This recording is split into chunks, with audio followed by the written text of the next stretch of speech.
So in 1939, Roosevelt received a letter from a guy who was a Jewish physicist who had fled Europe because of the war.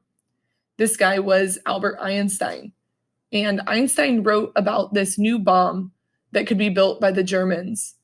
So this is, again, 1939, before the US even enters the war. Roosevelt, who was determined to build the bomb before Germany did, helped organize a top secret project to develop the atomic bomb. And this project was called the Manhattan Project. It was headed by Robert Oppenheimer. So they work on this secret project, and on July 16th, 1945, the Manhattan Project scientists field tested the world's first atomic bomb in the desert of New Mexico. And the name of this first test was called Trinity. And in this first test, they saw how vast the destruction would be as it shattered windows 125 miles away from the blast site. So once the bomb was tested, they had to make a decision to use the bomb.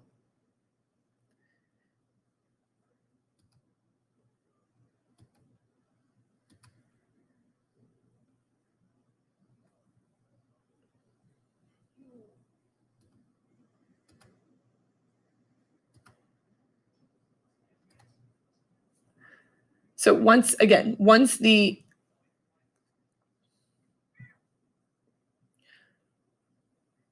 bomb was tested, the decision to use the bomb had to be made, and this is 1945. There were a lot of alternatives for ending the war. One alternative was a massive invasion of Japan.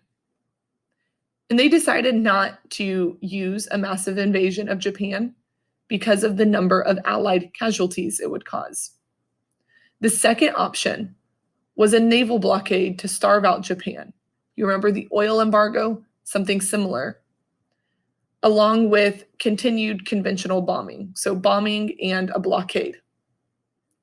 The third option was the demonstration of the atomic bomb on a deserted island in order to pressure Japan to surrender. And the fourth option is to not demand an unconditional surrender. So Roosevelt dies in April of 1945. So this decision lies on Harry Truman, the new president. He was vice president and then he became president. He didn't even know that the bomb existed until he became president. That's how top secret it was. And so now they're like, hey, the bomb has been tested. Do you want to use it? We can use it successfully. So they decide that the best option is to use the bomb because of they don't think that Japan will do an unconditional surrender without it. So they ordered the bombing, and Enola Gay dropped the first bomb on August 6, 1945. And that first bomb was dropped on Hiroshima.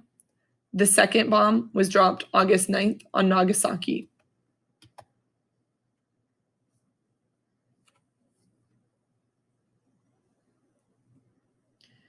Okay, so again, the reason why they decided to drop the bombs. Dropping the bombs would give a new and powerful argument to the Japanese to cease fighting. They also decided to go with the dropping of the bomb because it would shorten the war and save American lives that would be lost in an invasion. And the scientists could propose that no acceptable technical demonstration of the bomb would convince the Japanese that their fighting was futile.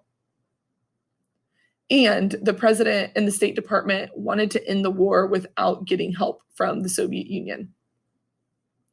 So the day after Nagasaki is hit is considered VJ Day, or Victory in Japan Day, although the formal surrender wasn't signed until September 2nd, 1945. Okay, so this is Nagasaki before. You can see all the lines and the roads.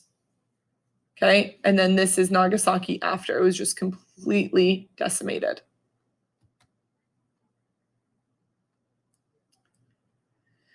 Okay, so again, there are the decisions that they made to drop the bomb.